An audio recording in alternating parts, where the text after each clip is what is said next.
you. Yeah. You got a nice little streak of blonde there. Oh yeah, I'm doing my Kwame swag. Is that what you're doing? Yeah. Okay, Yeah. So what's the inspiration? Are you a big Kwame fan? Well, actually, you're taking it back. Well, I am, but you know, I think it's always dope as a young man, you know, being in the game to pay homage to, you know, the old school and the classic time and the classic era. So. All right. So speaking of which, this is a Grammy weekend. Talk to me about who you're like looking forward to seeing this weekend, and who you'd like to take home an award from. I was about to say, well, I could give you who would I like to take home? I mean, I think anyone. Well, let me think about this. Well, I definitely think that Kanye deserves, you know, Grammys. You know what I'm saying? Some of my other peers are up for some. I think anytime you're in a position, I remember when I was nominated for a Grammy, I felt like, you know, butterflies and jitterbug, and I think it was just like now having to look back at it. I just feel like anytime you're nominated for such a prestigious award, it's an honor. So really, everybody that came out, that's going to come out tonight or tomorrow,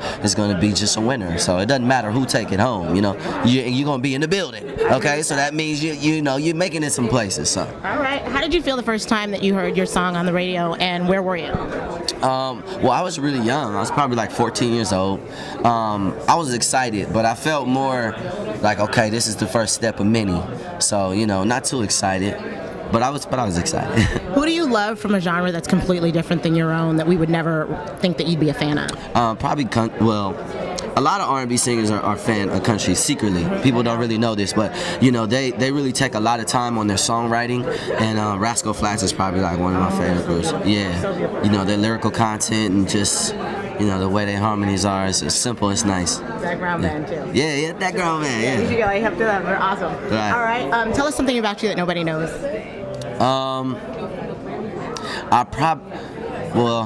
This is the first time I'm telling anybody this, but I definitely plan on getting in the Guinness World Book of World Records of doing the most backflips on stage at one time.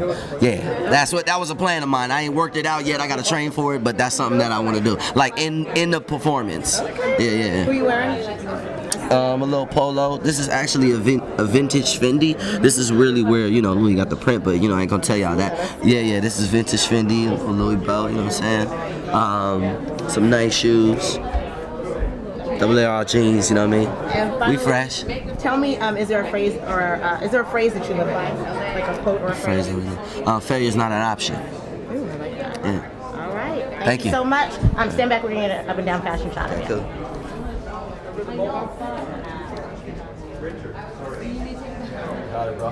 Perfect.